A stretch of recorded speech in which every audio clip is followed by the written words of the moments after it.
students, we are reading lesson 4 materials, metals and non-metals. Okay, so let's start from page number 47.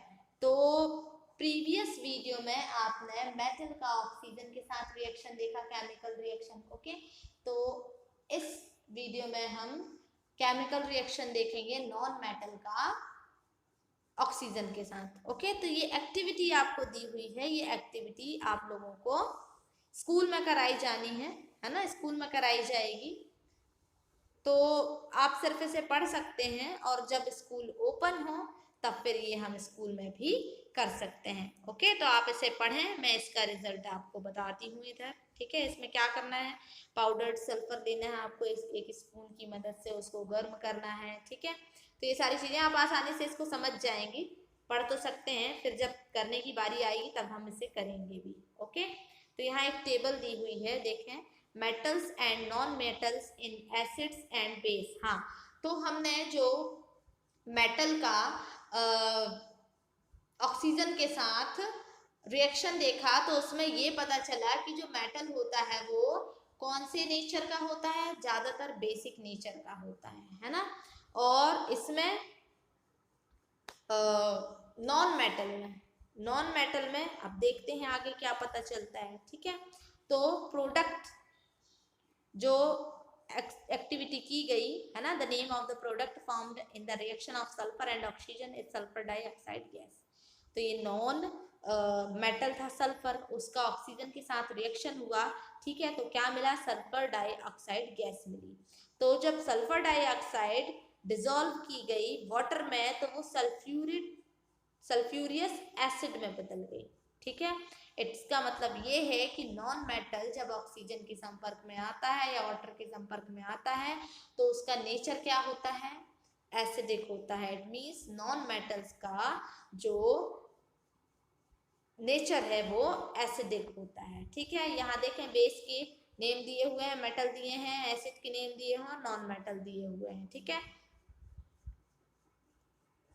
तो sulphur dioxide और water का देखें तो sulphuric acid मिला हमें. सल्फ्यूरियस एसिड ब्लू लिटमस पेपर को red में टर्न कर देता है ना.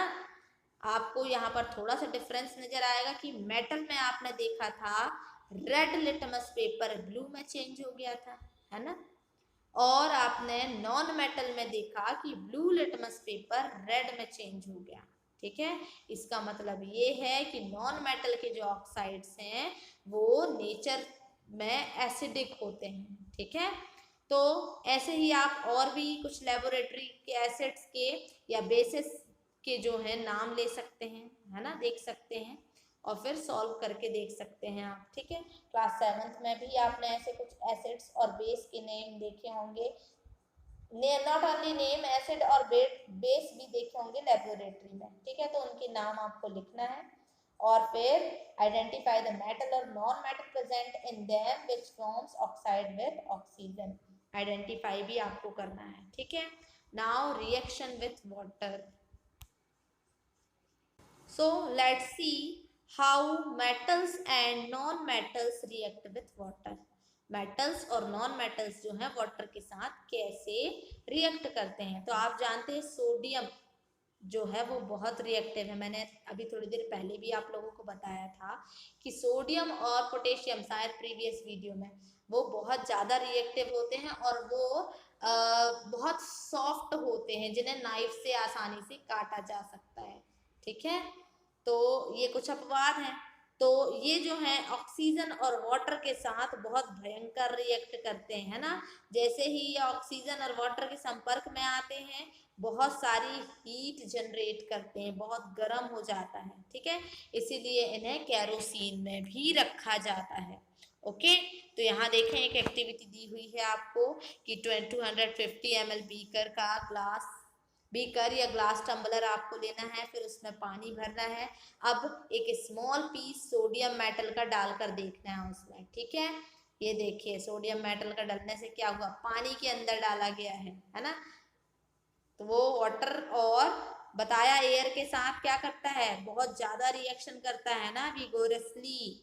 ओके, तो इसलिए उसे केरोसिन में रखा जाता है ना। तो क्या किया गया देखें, सोडियम मेटल का एक स्मॉल पीस कट करके उसे फिल्टर पेपर में लपेट कर, है ना, और एक स्मॉल पीस ऑफ कॉटन उसमें लपेट कर रैप करके उसको, और इन कॉटन, ठीक है, कॉटन में रैप करके और बीकर के अंदर रख दिया गया है ना, जहाँ पर पानी है। When reaction stops touch the beaker, उसके बाद आप बीकर को टच करके देखेंगे तो आपको समझ में आएगा कि जो बीकर है वो कितना गर्म हो चुका है, ठीक है। और सॉल्यूशन को आप लिटमस पेपर से भी चेक कर सकते हैं कि ये सॉल्यूशन एसिडिक है या बेसिक है, ठीक है। तो आप देखोगे सोडियम जो है वो वाटर के साथ बहुत ज़्यादा रिएक्ट करता है ना। दूसरे जो मेटल्स हैं ऐसा नहीं करते। For example iron, iron water के साथ बहुत स्लोली रिएक्ट करता है। कब? बहुत स्लोली, जब ज़्यादा पानी उसमें पड़ने लगेगा, हर रोज पड़ेगा, तब जाकर उसमें कहीं जंग लगती है ना, नहीं तो ऐसे उसमें कोई फर्क नहीं पड़ता है। तो नॉन मेटल्स जो हैं वो वाटर के साथ ज़्यादा रिएक्ट नहीं करते हैं, ठीक है। Non metals do not react with water, वो they may be very reactive in air, वो बल्कि एयर में ज़्यादा रिएक्टिव होते हैं, ठीक है। तो ऐसे नॉन मेटल्स जो हैं उनको वाटर में स्टोर करके रखा जाता है, ठीक है। नॉन मेटल की बात कर रहे हैं, पहले हमने सोडियम और पोटेशियम की बात करी जिसको केरोसिन में रखा जाता है, वो वाटर और एयर दोनों के साथ रिएक्शन ज़्यादा करता है, ठीक है। और एक नॉन मेटल है फास्फोरस, तो वो पानी से ज़्यादा, पानी में तो कोई रिएक्शन नहीं करता वो वाटर में, बल्कि एयर में ज़्यादा रिएक्शन करता है, ठीक है। फास्फोरस जो है बहुत रिएक्टिव नॉन मेटल है, ये बहुत जल्दी आग पकड़ता है अगर एयर के संपर्क में अगर ये आता है, ठीक है। तो फास्फोरस को, to prevent the contact of phosphorus with atmospheric oxygen, it is stored in water, तो एटमॉस्फेयर की हवा से बचाने के लिए फास्फोरस को वाटर में स्टोर किया जाता है, okay. Rest we will read tomorrow our topic will be reaction with acids, okay।